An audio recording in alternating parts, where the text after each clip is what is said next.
ሰበርና ትኩስ መረጃ በመካከለኛው ምስራቅ ያለው ጦርነት እንግዲህ እየተፋፋመ ቀጥሏል። ከጧት ወደ ከሰዓት ባለው በጣም ፈር እየለቀቀ እንግዲህ የሚቀዘቅዝም አይመስልም። በዚህ ሁኔታ እስኪ ቤቱን ፎሎ በማድረግ እኔ ሙሉ መረጃውን ላድርሳችሁ። ሼር አድርጉት።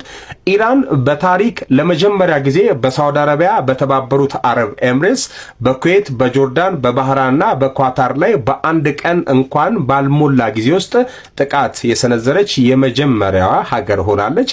እንግዲህ በWD አረቢያን ገልፍ ኒውስ እና ሚድል ኤስት የተሰኘው ድረገጾች ይህንን ጨምሮ መግለጻቸውና ማረጋገጣቸው ይታወሳል። ዛሬ የካቲት 21 ቀን 2018 ዓመተ ምህረት ፌብሩዋሪ 28 ማለት ነው የኢራን አብዮታዊ ዘበኛ IRGC አሜሪካና እስራኤል በኢራን ላይ ለሰነዘሩት ጥቃት አጸፋዊ ምላሽ በተባበሩት አረብ ኤምሬትስ፣ በባህራን፣ በኳታር እና በጆርዳን በሚገኙ የአሜሪካ የጦር ስፍራዎች ላይ የሚሳኤል ጥቃትን በይፋ ከፍቷል። ኢራን 125 ሚሳኤሎችን ወደ እስራኤል ተኩሳለች። ይህም የሆነው በተለይ ከአንደኛ ደረጃ ለሞቱት 40 ተማሪዎች ምላሽ ይሆን ዘንድም ነው። የኢራን አብዮታዊ ዘብ ጦር በወሰደው የአጸፋ እርምጃ 125 ሚሳኤሎች ናዳዎችን ወደ እስራኤል የተኮሰ ሲሆን ከነዚህም ውስጥ ቢያንስ 35 ያህሉ የእስራኤልን የአየር ክልል ጥሶ መግባታቸውን መረጃዎች አመልክቷል። የደረሰው ጉዳትና መጠን እስካሁን በዝርዝር ባይታወቅም በእስራኤል ሰሜናዊ ግዛቶች ከፍተኛ ፍንዳታዎችና የሳይረን ድምጾች እየተሰሙ ይገኛሉ።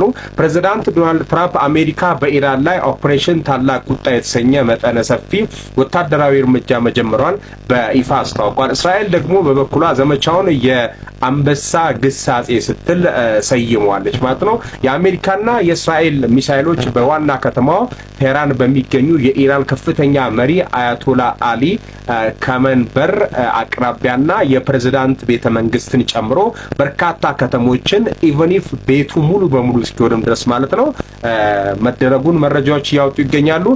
ኢራን በበኩሏ ከእስራኤል በተጨማሪ በኳታር፣ በተባበሩት አረብ ኤምሬትስ፣ በኳታር፣ በባህራን በሚገኙ የአሜሪካ የጦር ስፍራዎች ላይ የሚሳኤል ድብደባ ፈጽማለች። በኤምሬትስ መረጃዎች መሰረት በሚሳኤል ፍንጣሪ አንድ ሰው ህይወቱ ማለፉንም መረጃዎች አሳይቷል።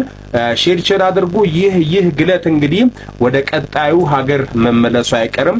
ውድ አድማጮቼ ግልጽ እንዲሆንላችሁ በኢራን አሁን ከዚህ ጥቃትና ከዚህ የሚሳኤል ጥቃት የተነሳ ኔትወርክ እንደማይሰራ፣ የአየር በረራዎች እንደተቋረጡ፣ የኢራኑ መንግስት ቤቱ ሙሉ በሙሉ እንደወደመ፣ ሌሎች ሀገራት ለም ይህን የሚመሳሰሉ ጥቃቶች ስላሉ ሼር አድርጉ። አዲስ መረጃ ካለ አደርሳለሁ።